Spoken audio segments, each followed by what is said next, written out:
रायगड सम्राट अल्पावधिक लोकप्रिय ठरलेले रायगड सम्राट रयतेच्या सेवेसाठी सदैव पुढे। रायगड सम्राट राजकीय, सामाजिक, शैक्षणिक, शेतीविषयक अचूक बातम्यांसाठी रायगड सम्राट न्यूजला सबस्क्राइब करा। करमतर ते कासाखडक हे सागरी 24 किलोमीटर अंतर जलतरणा पार करणाऱ्या उरणच्या 13 वर्षीय आर्या पाटीलने महेंद्र शेठ घरत यांची भेट घेऊन आशीर्वाद घेतले। आर्या आपल्या वडिलांच्या 50व्या वाढदिवशी 18 डिसेंबर रोजी करमतर ते कासाखडक हे सागरी 24 किलोमीटर अंतर जलतरणातील अत्यंत कठीण मानल्या जाणाऱ्या बटरफ्लाय प्रकारामध्ये पोहून पार करत जागतिक विक्रम त्याने केला। बटरफ्लाय प्रकारामध्ये खुल्या समुद्रातील लांब पल्ल्याचे जलतरण करणारा तो जगातील सगळ्यात लहान जलतरणपटू ठरला आहे। याची नोंद इंटरनॅशनल एक्सलन्स अवॉर्डने घेत त्याला सन्मानित करण्यात आलेला आहे। या निमित्तानं महेंद्र शेठ घरत यांनी त्यांना शुभेच्छा देत मदत करण्याचे आश्वासन सुद्धा केले। यावेळी त्यांचे आई वडील, प्रशिक्षक मित्रमंडळी उपस्थित होते।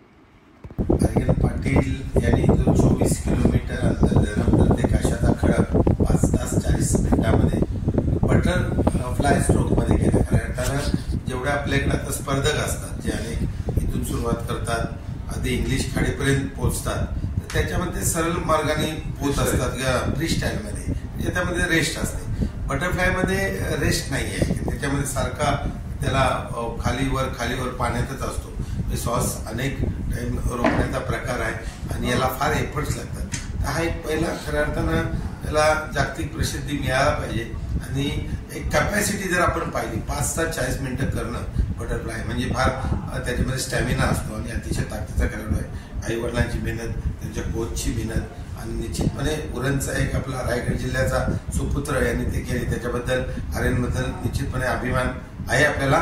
तो अजून पुढं अनेक यशाची शिखर पादाक्रांत करेल असं मला वाटतंय। तर त्याच्यासाठी काय कुठं लागली मदत आम्ही त्याच्याबरोबर आणि उरणचं नाव हे केल्याबद्दल पुढे आणल्याबद्दल त्याचं आम्ही मनापासून अभिनंदन करतो। आणि जी मेहनत आई वडिलांनी आणि त्यांच्या कोचेसनी घेऊन त्याला आधी आणल्यानंतर तो आता एक स्टार आहे। त्याला आता आपण या हिऱ्याला आता अजून पैलू पाडले पाहिजे, त्याच्याकडे कॅपॅसिटी आहे आणि सरकारच्या माध्यमातून जी काही सरकारी यंत्रणा आहे त्यांच्या माध्यमातून याला एक चांगला कुठेतरी स्कोप दिला पाहिजे, जेणेकरून त्याच्याकडे जी प्रतिभा आहे त्याचा फायदा या भारत देशासाठी होईल। कारण आपण या प्रकारामध्ये पुढे जाणं म्हणजे बाकी ठिकाणी पण पाहिलं तर चायना, कोरिया, अमेरिका यांच्या स्पर्धेत टिकत नाही, पण असा एखादा खेळाडू एखादा निपजतो का जो त्यांना जर योग्य ट्रेनिंग आता किंवा योग्य स्कोप दिला तर हा आंतरराष्ट्रीय पातळीवर ऑलिम्पिक पर्यंत जाऊ शकतो। तर त्याच्यासाठी सरकारने प्रयत्न करावं, अशा पण सुद्धा आपण त्याला मदत करण्याचा प्रयत्न करू। मी आर्या 18 डिसेंबर रोजी धरमतर टू कासाखडक हे सागरी 24 किलोमीटर अंतर बटरफ्लाय या जलतरण प्रकारातून पूर्ण केलाय। हा सगळ्यात कठीण मानला जाणारा प्रकार असून मी जगातील पहिला